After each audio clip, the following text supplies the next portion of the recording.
What's up, guys? Welcome back to the channel. Today we're going to talk about the one roundhouse kick defense you need to have down perfectly if you are a kickboxer. There are so many options on dealing with a round kick. Do I catch it like this? Do I catch it like that? Do I double arm check it? Do I knee block? Do I fade back? Do I evade? There's so many elements. We want to talk about what is the best one that works time and time again. And stick around, guys, because this is an underutilized technique that you really need to know if you want to deal with the round kick and give back a proper counter. Super, super important. That is what we're talking about today.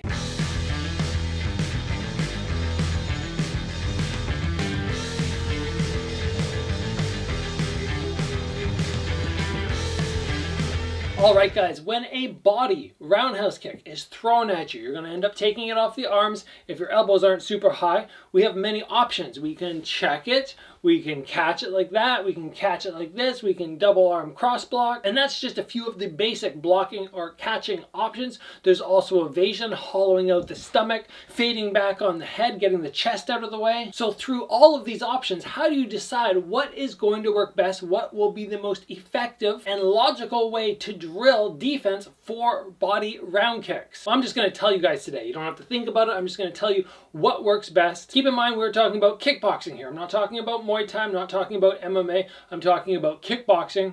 So we're going to be talking about a cross block and then catching the leg and scooping it through. And I'll throw up a couple of videos right now of me demoing this. But if you've watched any high-level kickboxing, you should have seen this done time and time again. Now, it's the counter round kick after, the counter low kick, which is going to be super important. But we can't just skip ahead to that. We have to get down the cross block, all the elements of that. Then we have to learn about how to hook and sweep through. And then finally, we can assess the footwork and the distance that we need to actually land our low kick. There's lots of details to getting this down as perfect as possible. So be sure to stick around for the full episode. Do not miss any moments. And of course, guys, give the video a like if you have not already. And of course, get subscribed, and let's continue on with the episode, and we will start with the element that we need when we're cross blocking. Let's begin with that, because if we're trying to worry about scooping or throwing a low kick counter, but this part's not down properly, it doesn't really matter what we do after. So if my opponent is throwing their right leg towards me, and I'm going to take the shot in the arm.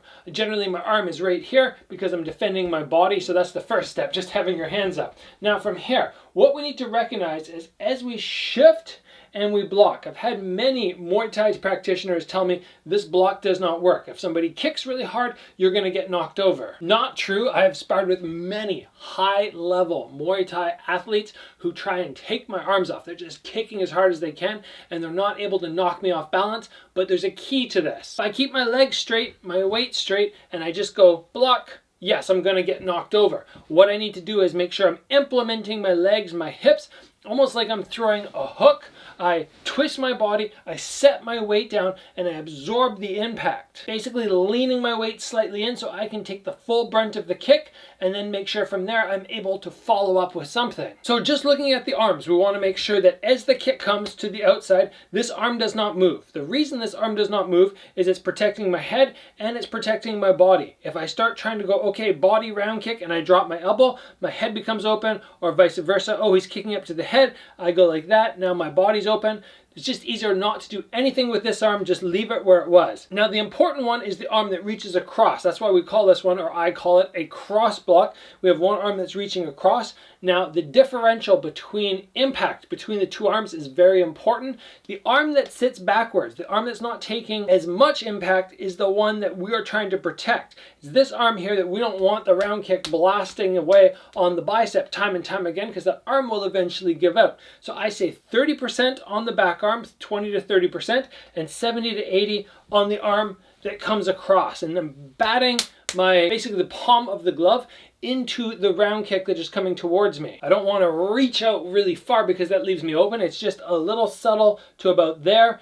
70-80%, and the remaining of the kick can go off that arm, and it doesn't hurt because I'm taking such a small amount of the impact. If you guys note my hips, they're not staying square, they're turning, and my head level should drop just very slightly. Now, that right there is enough to deal with the kick, but the problem here is I get kicked, they rechamber, and then now I didn't score anything. I didn't have a counter to throw at them. I could, of course, come one and then spring into my hook or something like that, but if we want to actually take this kick and keep this leg for ourselves, once they kick us, we're not going to give it back. Now from here, once we block, we need to very quickly elevate the arm, and if the kick is right here, I hook with my palm. Now for a split second, this leg is left in limbo. They're not able to retrieve it, and in that moment, I'm going to pull it through. But the issue being, if they throw the round kick to the bicep here, and I go 1, 2, they're still hooking their foot around my bicep, so I'm not able to have that leg pass through, so I have to hollow my hips out, create a passing space, and then I can drive that leg through and spin them around. This is absolutely the defense that you need to practice for a round kick.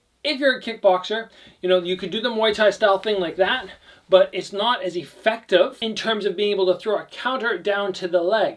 Now, in kickboxing, throwing, you know, if I go here and then I come back to the body, chances are they're going to block it. It's not a scoring technique. But if I go to here, I swing the leg through and then I blast them down to their thigh, that scores. So they have a non-scoring technique because it went off my arms, sweep through, score the technique, as opposed to doesn't score, doesn't score. That's why I think this one's really important, and it's something that you need to have down very well when you are dealing with Muay Thai fighters. I was sparring for the first time in 8 months recently. COVID, you know, it slowed everybody down, but I was sparring against a Muay Thai guy, and I was just going, okay, that cross block is working great, and then I got to get that scoop through happening a little bit more, because that's the way you effectively nullify that round kick. Every time they throw it, you scoop and you chop them in the leg, and eventually they go, oh, this isn't working for me anymore.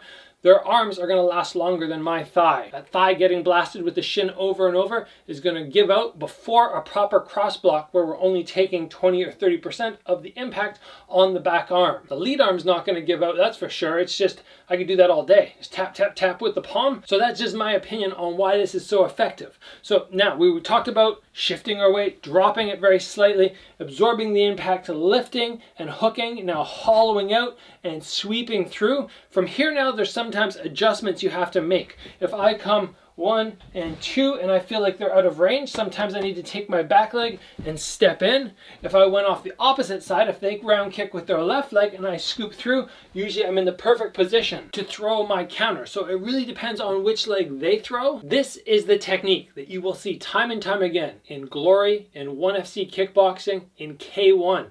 There's a reason it's used all the time. It is one of the most effective kickboxing methods dealing with the round kick, or the round kick up to the body level. And very nice, like I said before, we don't raise or lower. It works to the body and it works to the head. Exact same thing, you switch nothing. So as soon as you see the guy lifting above head level, all you have to do is block. Comes down to the body, block. Up to head, block. There's no difference in what I'm doing.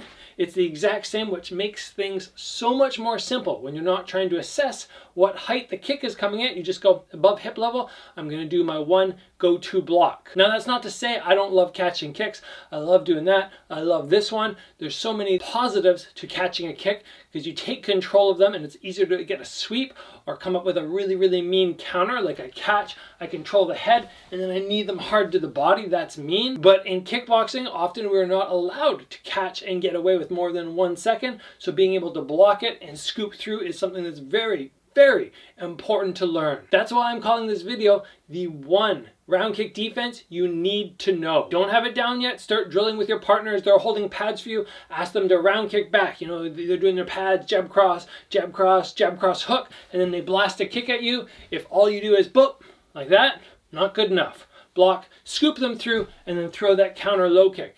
Do it over and over and over until it becomes muscle memory. When you have that down, any round kick to the head, any round kick to the body is going to be better for you because you're going to end up blocking, scooping through, and making them pay for attacking you in that way. I think I covered everything, guys. If you have any questions on the technique, throw it in the comments below. Give the video a like, of course, get subscribed. Train hard, guys, and I'll see you back here soon for another video.